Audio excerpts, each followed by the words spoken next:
Durant pull-up jumper off the rim and in. Oh! And the Thunder win! All right, come on, let's sing the Thunder song. Wait. When you hear the sound of thunder, don't you get too scared. Just grab your thunder buddy and say these magic words. Hello and welcome to another edition of the Thunder Buddies podcast. I'm Darnell Mayberry in studio. We've got Anthony Slater on the road, who's in New York. He was there for the debacle last night. Anthony, aside from the game, how you doing? I'm doing all right. My phone's at about 17% battery, so hopefully it makes it through.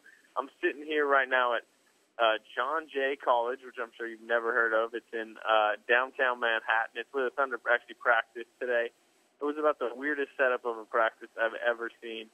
And then there's a bunch of, probably like 19, 20-year-olds kind of running around taking pictures of the Thunder practice. This is a really strange scene I'm in the middle of right now. But that's all good, but do you have your phone charger with you? I do not have my phone charger with me, so I'm hoping 17% battery can get me about 40 minutes or so. It's not going to happen. You might want to talk to one of the co-eds, make friends, and see if you can get an iPhone 6 charger or whatever you got. There's actually someone near me. I'm in their like mess hall lunch area, and there's somebody about 20 feet away from me with the charger. But I'll wait until I get to about 5% until I go over and ask. Okay, good luck to you. Hey, anyway, what's the weirdest Thunder practice you ever covered? I mean, because there's some weird ones in L.A. They remember that run-down gym. Did you ever cover a practice up there, Santa Monica High School? Well, I remember the one last year. Remember, it was like some like YMCA tour, like weird gym. Oh yeah, that was the worst one. That was by far the strangest one. Yeah, it was like on Durant Street, which was kind of weird, and it was during the Clippers series last year. Yeah, that was by far the some worst. Weird one. Hey, Slater, what did you make of that game last night? I mean, there's a lot of things going on with this team right now. Forget odd practice sites. What's going on with this team? Barry wrote about it today. We talked about it. I mean, they're just really not that good right now. The offense it's just bland. I mean, people will blame Westbrook last night. He goes 13 of 30, or I don't know who, if people are blaming him. But, that's a line that in the past he might have taken some blame for. 30 shots. But you were watching it last night. It was like, he probably should have taken 50. I mean, he just had no help out there. Serge Ibaka, he's really just, besides the threes, is not playing well. Reggie Jackson was all right last night. But beyond that, Perry Jones, 0 points in 24 minutes. Andre Robertson, 0 points at 15. That's two starters. They go scoreless. Just nothing seems to be working. There just seems to be a disconnect within the team. And then, I mean, in years past, even when they haven't been playing that well, they're always playing hard. They're outworking teams. People always talk about their identity is just their competitive nature, even when things aren't going right. They're not playing that competitively, and it's just. There's just a bunch of issues, and, they're 500 record right now, and they're really a 500 team if we look at it, and that's not good enough to get the playoffs in the West. What were your thoughts? I got a lot of thoughts, and I figured you'd have a lot of thoughts. I'm to the point right now where I think they need some changes. I think they need a lot of changes.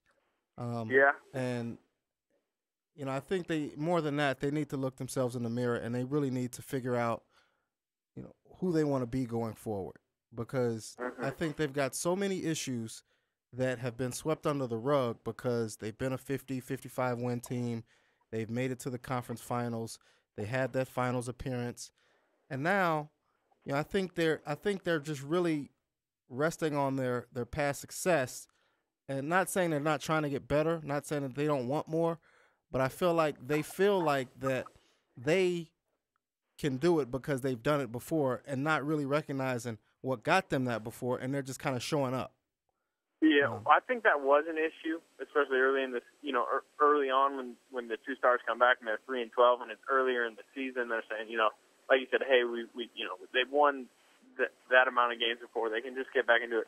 I think right now they're starting. I don't know if panic's the right word, but I think they're starting to realize that there is a legitimate shot they don't make the playoffs. They are playing, pretty terribly right now. And I don't know if they're either going to come to a realization and correct things, or it's just going to be really interesting how they handle this adverse situation and how the next few months go.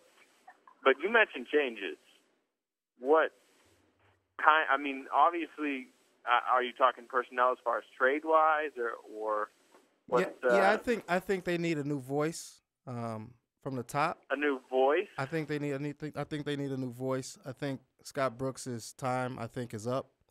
I think they need some personnel changes. Obviously, you've got players who have checked out. And I think their two stars need to look themselves in the mirror and realize that they have an opportunity that very few players in this league get, even players of their caliber. And they need to make changes to the way they play, to how they go about games, to how they police each other, to the accountability factor. There's a lot of things. I think everyone within this organization right now needs to take accountability, look themselves in the mirror, and figure out what they can do better. Well, you say change of voice. I mean, do you think you can do a mid-season coaching change? I mean, I'm not saying I disagree with your premise, but I mean, that's just, to me, it just seems a little bit risky because. Why is it risky? The way they're playing, maybe it's not, but I just mean bringing a new guy in. I mean, is it an internal guy? Who do you go out and get? I guess my question is, I mean, you've identified what you think's a problem, and I'm not advocating. I'm not advocating. Let me be clear. I'm not advocating it happen like today or tomorrow, or in mid-season. I'm saying that it's clear, and it's long been an issue. This isn't something. They lost to the Knicks. Talked about it. You know what I mean? So to me, this is long overdue. Whenever you do it, I mean, the sooner the better, because you're just giving yourself a leg up in terms of going forward. I don't think, even if they make the playoffs at this point, and I still do think they'll make it, what's the point of making it if you're just going to get run by Golden State or Memphis in the first round? I agree. I would assume, I don't know that this is entirely true because, we don't know if the Thunder organization is leaning that way, but I would think there'd have to be a coaching change. Obviously, if they don't make the playoffs, definitely if they don't get back to, the West Finals. But, I mean, that just presents an interesting dilemma because, bringing a new voice, new coach in Durant's last season under contract, I mean, if they don't mesh well, I mean, that risks organizational disaster. But, I mean, at the same time, if they don't make the playoffs this year and if they have a bad season next year, it doesn't matter if Durant likes the coach. He may want to leave regardless. Well, I'm sure whoever they go out and get, and we're kind of jumping ahead of ourselves. They might sign Brooks to an extension for all we know, But whoever they go out and get, if they decide to make a change, I'm sure Durant's going to have some say in that decision. Yeah. They're not just going to go out and get who they think is best. They're going to run it by Kevin and maybe even Russell. I would be shocked if they didn't run it by both of them. And they're going to get their input. So they're not just going to go out and get a guy that those two guys don't endorse. What if they go to those two and those two say, you know what, we think it's our fault, we want Scott Brooks to stay, and Presti or whoever up top saying, well, we think there should be a change. I mean, do you still go with the change, or because your stars say they like Scott Brooks? Because that's always been the thing with Scott Brooks. One of his best qualities, the reason why he's still here is because the stars, Westbrook and Durant have loved him in the past. I mean, they just like his style of coaching. I think they like the freedom he allows them. That might not necessarily be a good thing externally looking at it, but internally they seem to enjoy that. So what if they say, well, we want Brooks to stay? I think you'd have to take a hard look at that. But do you continue with what you have because of two players and their preference, or do you try to maximize all 15 and get the most out of them? And right now, I don't think Brooks is maximizing the entire roster. So, yes, he might have Kevin and Russell in his corner, and they might back him and support him, but clearly it's not working. I mean, you got a roster that Brooks is just not managing well at this point. Yeah, I mean, it's amazing how much stunted growth has come from the young guys. I mean, just Andre Robertson at the two guard, it's just not working. I mean, at this point, I think a lot of people would take Cabo Cephalosha back and slot him back in that starting two guard spot. Perry Jones, he doesn't really do anything. Jeremy Lamb cannot get off the bench. Obviously, those are the three guys that were supposed to be key, young, up-and-coming guys that they were supposed to be developing, and they're basically just they don't even really have a place in the rotation at this point. Or at least they're just not having any impact on the floor. So there's a lot of issues, and then the whole Reggie Jackson thing, although Reggie Jackson's been one of their best players the last two games, I mean, do you think they need to make a move with him, like now? I think they should have made it, like, yesterday. You Yeah. know? Like, as soon as they decided that they were going to go out and get Dion Waiters, they needed to have a deal in place and ready to pull the trigger on Reggie Jackson. And I think because they didn't, that blames is completely on Sam Presti and his staff. I understand that they're trying to get the best deal, or they're saying that they don't want to trade him and he's a core piece. And they got to shop him around to try to get the best deal if they decide to go down that road. Which, there is already a report that they had a deal in place with Denver last week and were close to trading him. If you bring in Dion Waiters, you got to be ready to make a move on Reggie Jackson. And they weren't, and that's led to chemistry issues, which we knew were coming. We all said, hey, this is overkill. You can't have all of these guys on the team, and they all sort of play the same way, the shoot-first type guys. So I put a lot of that blame on Sam Presti. And, from there, you also got to blame Scott Brooks because he hasn't managed it well. You got a guy who's won you a playoff game, and he's basically been benched at times for a guy who's done nothing in his career in Dion Waiters. And that just, to me, that sends the wrong message, and that makes you lose guys. Like, Scott Brooks has lost Reggie Jackson. Well, I mean, I agree in that sense, but at the same time, if you're Scott Brooks, Reggie Jackson has been so bad defensively at times this year, and then Dion Waiters comes in, he's at least trying on that end. So does it send a bad message if you keep playing Reggie Jackson, who's playing poor defense, while you're benching Jeremy Lamb because of his poor defense? And I mean, maybe the issue was bringing Jackson. I remember in the past they've always traded guys before these contract seasons, especially ones that clearly want their own starting job and they want their own team. I mean, do you think that the issue is just that they've had Jackson the whole season, and it seems like he was lost long before the season started and long before Dion Waiters got here? I think it got progressively worse as the season went on, and I think it reached a boiling point when Waiters got here. Because if you go back, do you think the boiling point was Cleveland? No, you remember when Waiters got here and Scott Brooks made a statement like, from this point on, or he might not have said that phrase, but he said minutes will be earned now. You remember him saying that? Yeah. Waiters comes out in his first game and he's 1 of 9.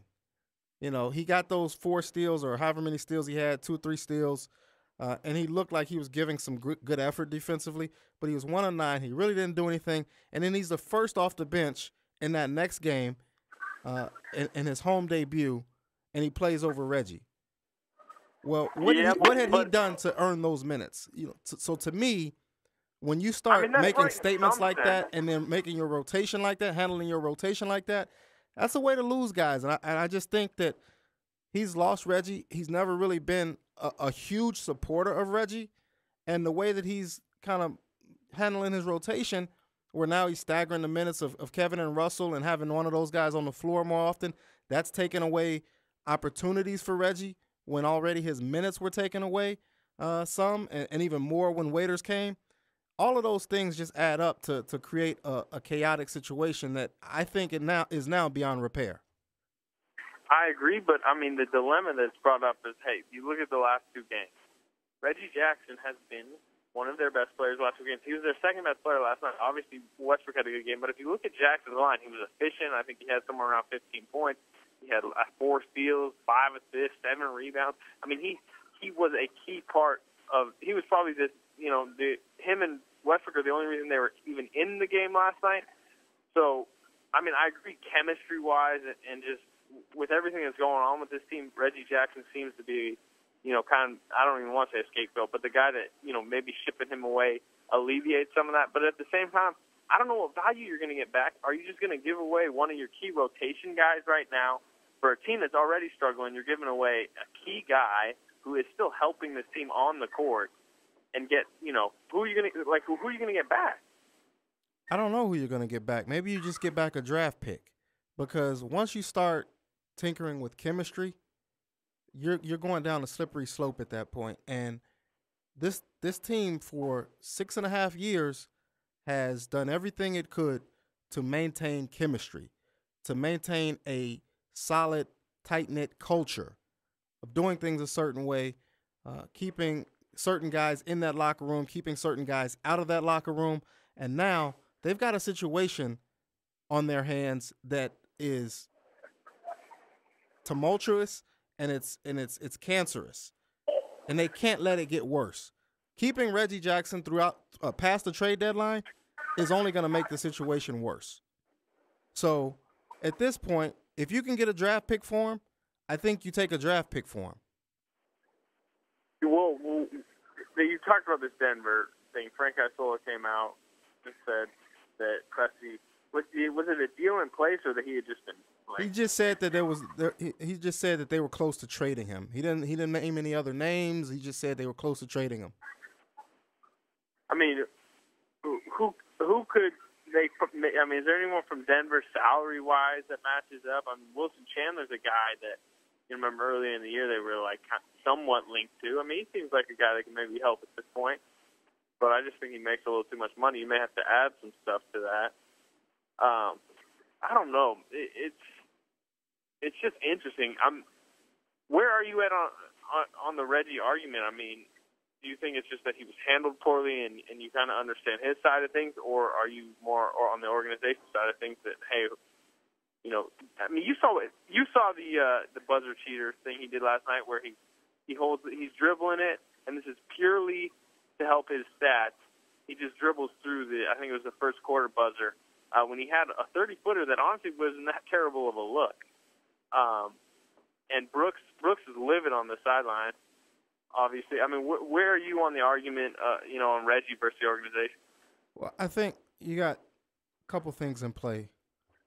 Let me just start by saying Reggie's got to be able to be more professional and handle himself better in a contract year.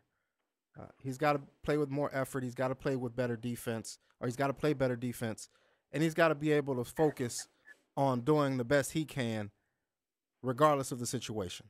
So not to take any blame whatsoever off of him, because I do think he does deserve some blame.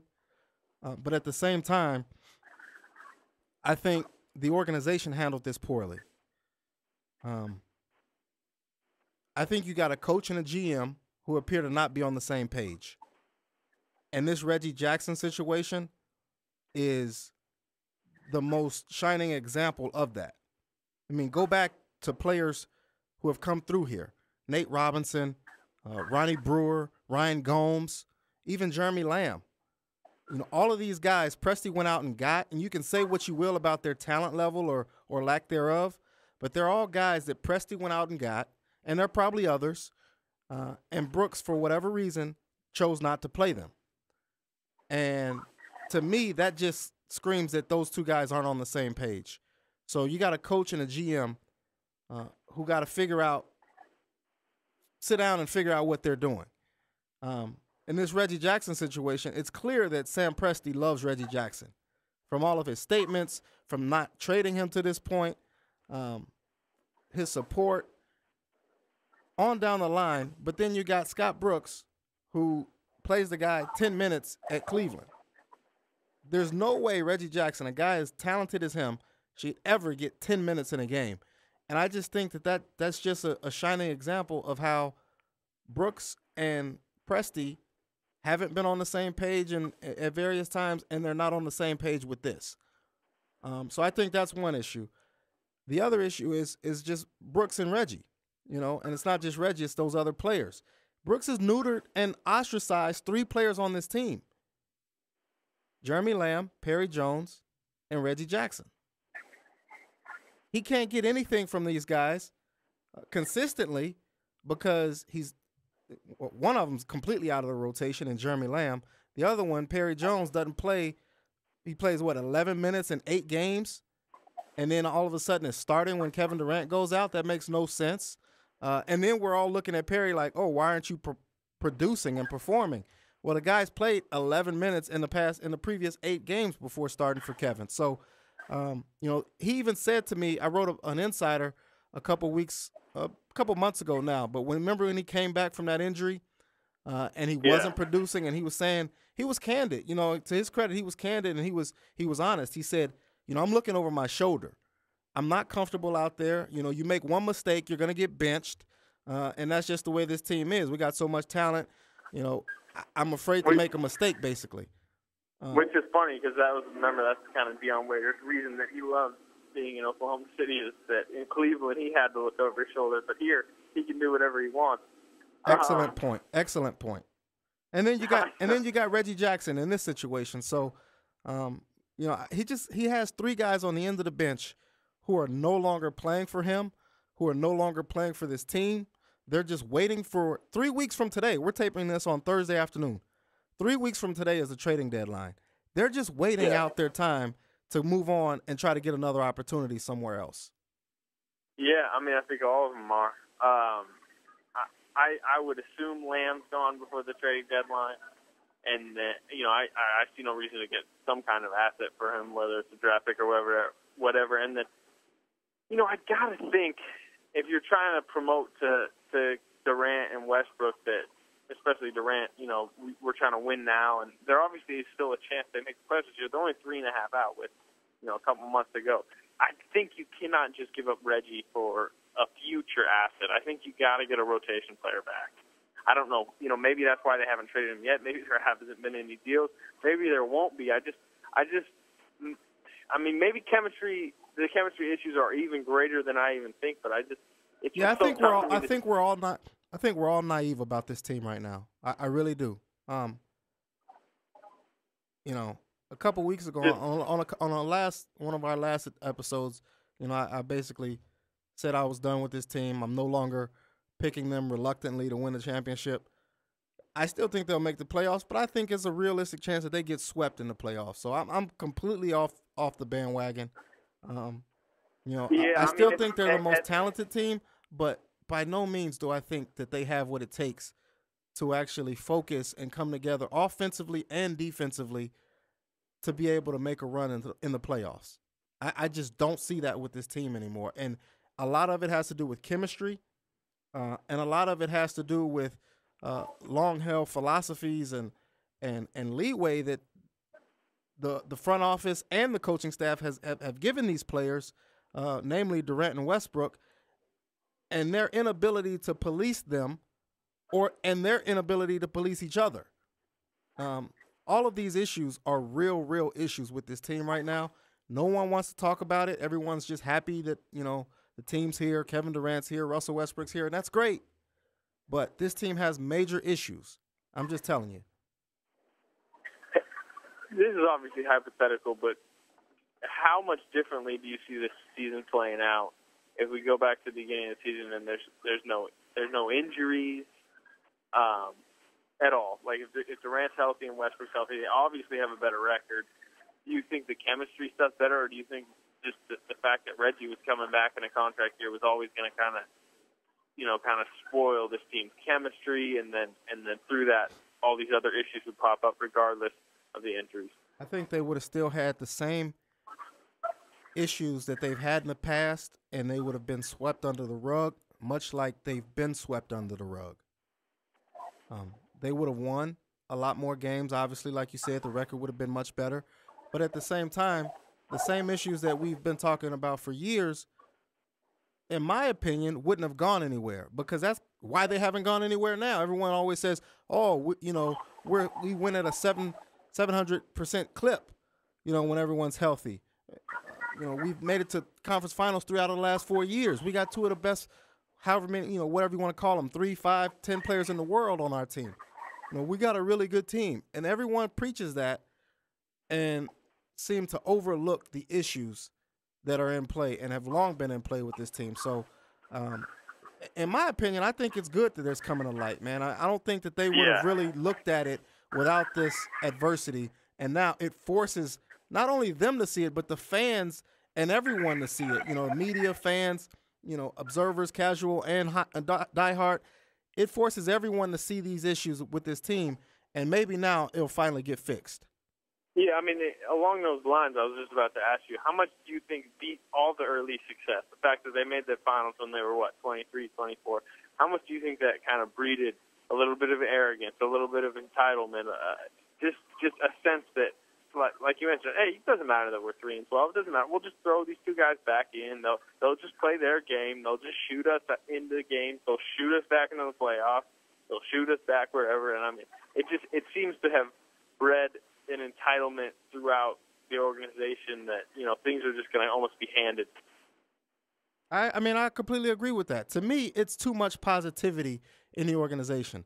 And by that, I mean, they have this it's all good mentality where some of the things you just said, I can't tell you how many times I've heard that from employees of the team, staffers, just people like that within the organization. And to me, they just ignore the real issues that they have, and they are real, and they are a major problem. I'm not saying that they have to come out and be negative and kill each other in the media. No, that's not the way of doing it. I don't think. But to act like your stuff doesn't stink, and to not address issues and to be defensive about it when people bring it up to you. That, to me, tells me that you don't even think that you have a problem. Yeah. How would you correct this? If you're running things or, whatever, how does this get corrected, or does it this season? That's a great question. I mean, if I had the answer, obviously I wouldn't be sitting here talking to you. I'd be on Sam Presti's payroll or in Sam Presti's seat trying to figure this out. But again, like I said at the top of the show, man, I think changes need to be made, and I think they needed to be made a while back. So that to me is the issue. I mean, you can go from we talk about the biggest thing that everyone talks about is Scott Brooks needs to go. Right, that's one potential answer. Another one is trades. That's what everyone else talks about. Get in better talent, bring in better talent. But one of the other things that I think is hindering this team right now, that's not getting a lot of attention, is the starting lineup. You're starting two second-year players. Both of them extremely raw. One of them at a new position that he didn't even play in college, and he's offensive liability. So I think maybe looking at some things like that could help this team for this year, for these last 36, however many games are left. But again, that kind of goes back to this it's all good mentality. We've won this way for this many years, so we're just going to plug and play, and it's going to continue to work. I think they should maybe take a look at changing the starting lineup. Like, this is when you have to try to figure out something different. Yeah. No, I agree. I mean, look, Andre Robertson is not giving them any. I mean, he played 15 minutes last night, did not have a point, rebound, or assist. We've seen this a ton lately. I mean, we've talked about it when they played the Warriors and Rockets in back-to-back games that, earlier this month or last month, whatever it was.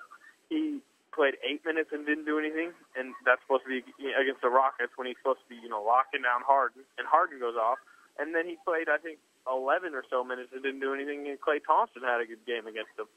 So, I mean, at this point, I think I'd put Anthony Morrow in the starting lineup, who's been at least okay defensively. Wait.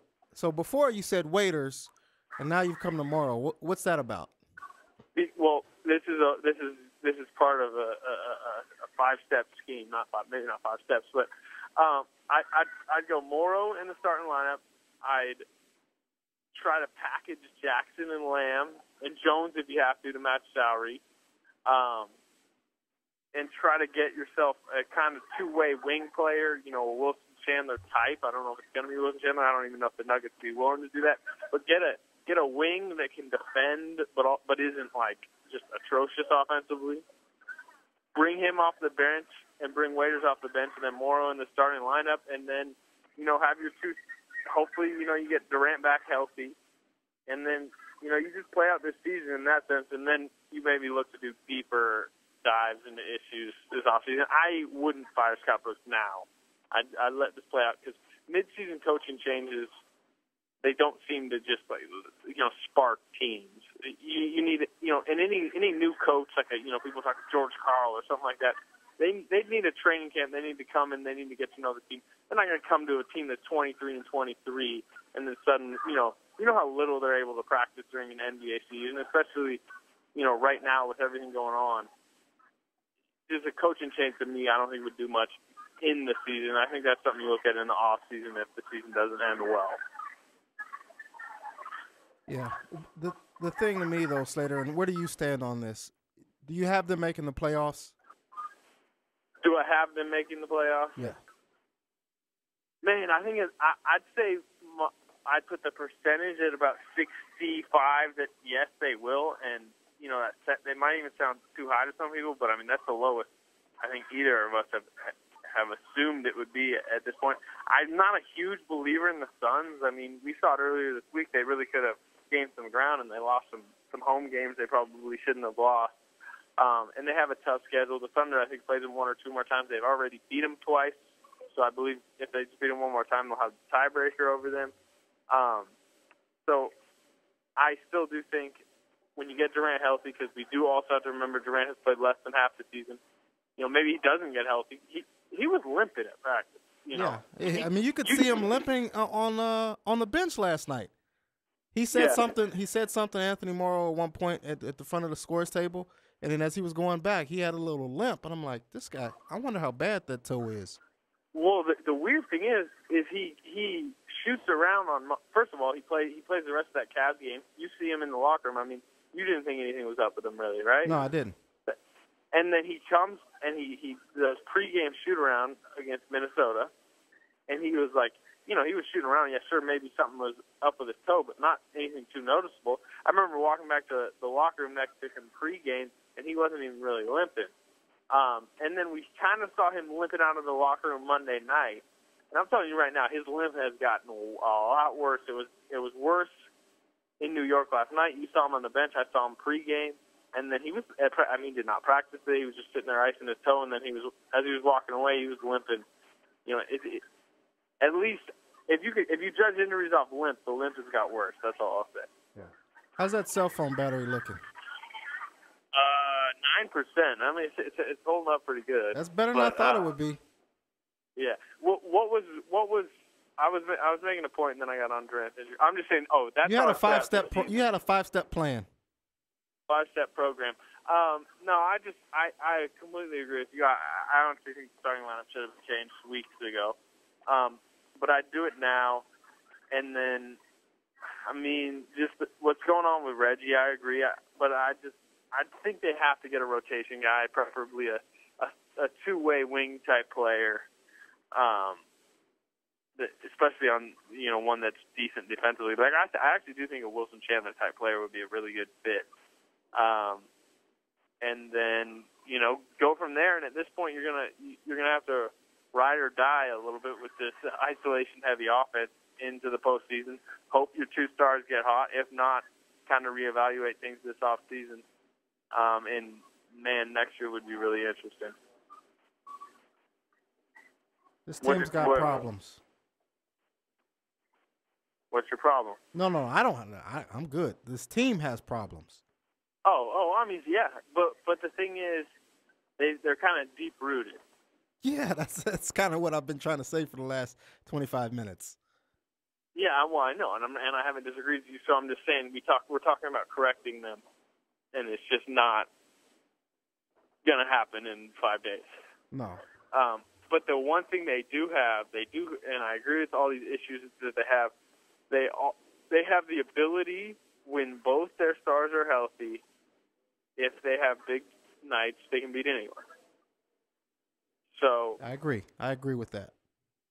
So you're going to almost have to just hope Durant comes back fully healthy and just stops getting these little nagging injuries. And then you're just going to have to, hope they go off in the games that are needed to go off and then are super hot come playoff time. Yeah. And if not, then I think you reevaluate things this offseason. But I just don't know that there's a quick fix. Tom Thibodeau and Chicago's front office don't seem to be seeing eye to eye. And that's true. If that happens, and Tom Thibodeau becomes available this summer, it would only be the second best thing that could ever happen to the Oklahoma City Thunder franchise. That would be interesting. Well, it's the first. Greg Popovich says, see ya. Yeah. Well, Kevin Durant, but man, Popovich. Kevin Durant being available at the number 2 draft pick was probably the best thing. Yes, not probably. It is the best thing. Although I'm down on him too right now, Slater. What? I said although I'm down on him too at the moment. Durant? Yes. What, okay, go ahead. Expand on those thoughts. Well, we still haven't seen him commit to defense consistently. We still haven't seen him develop his post game to where he can take advantage of smaller players and not get exposed like he did in that Clippers series and even in the Memphis series with Tony Allen on him. So those are two big glaring weaknesses and flaws in his game that he really needs to address before this team can get over the hump. Well, I mean, I get what you're saying in some ways, but honestly, I mean, if he's the player he is last year, I mean, he's MVP last year. He was MVP last year, and look what he did in the postseason.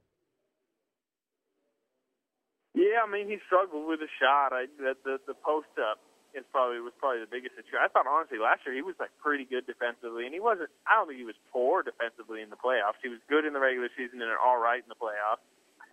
This season, when he's played, he hasn't been great defensively, but a lot of the times he's coming off this foot injury, he's regaining his conditioning here, he's in and out. It's just kind of probably harder for him as this choppy season.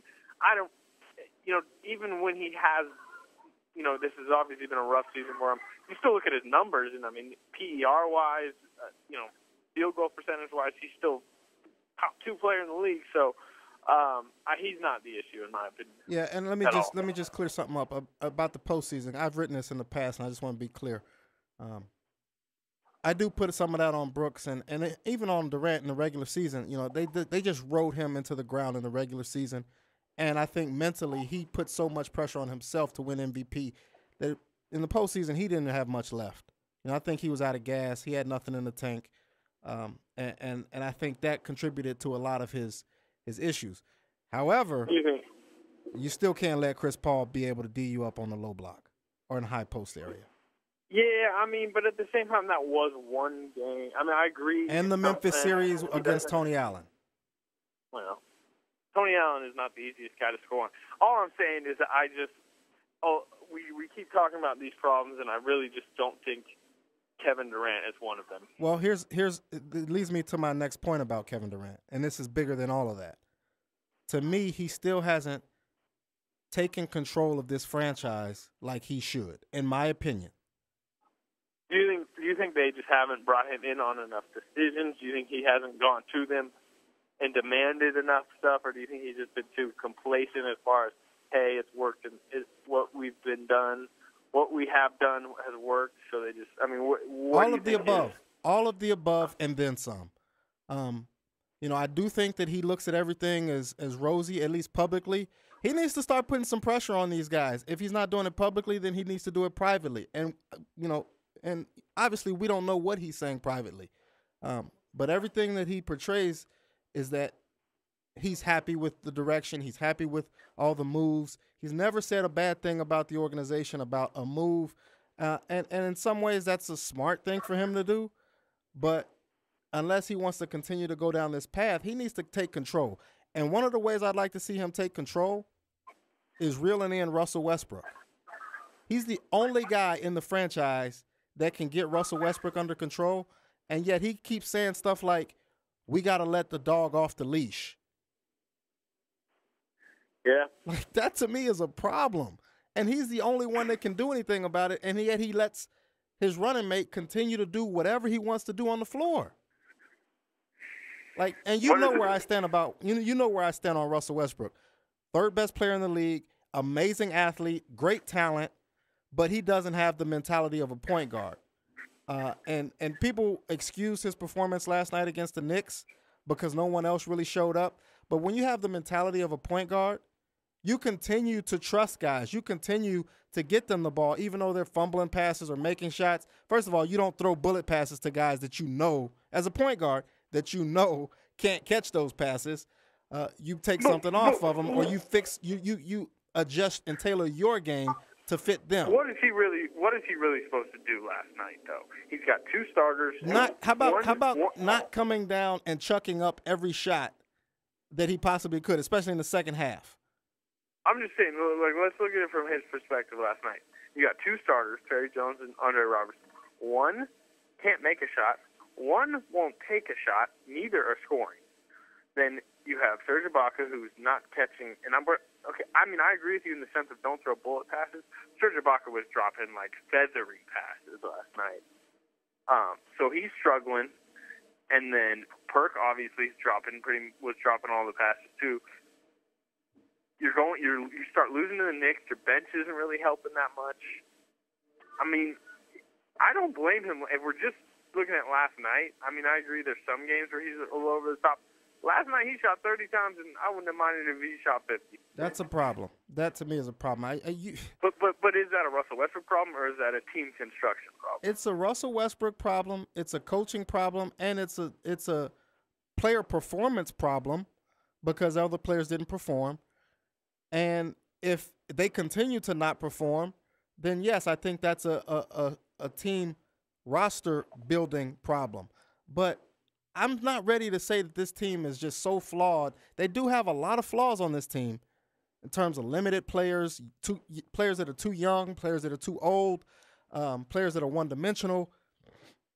But I'm not ready to say that it can't work because we've never seen these guys give it a chance because of the hero ball, the isolations, the your turn, my turn.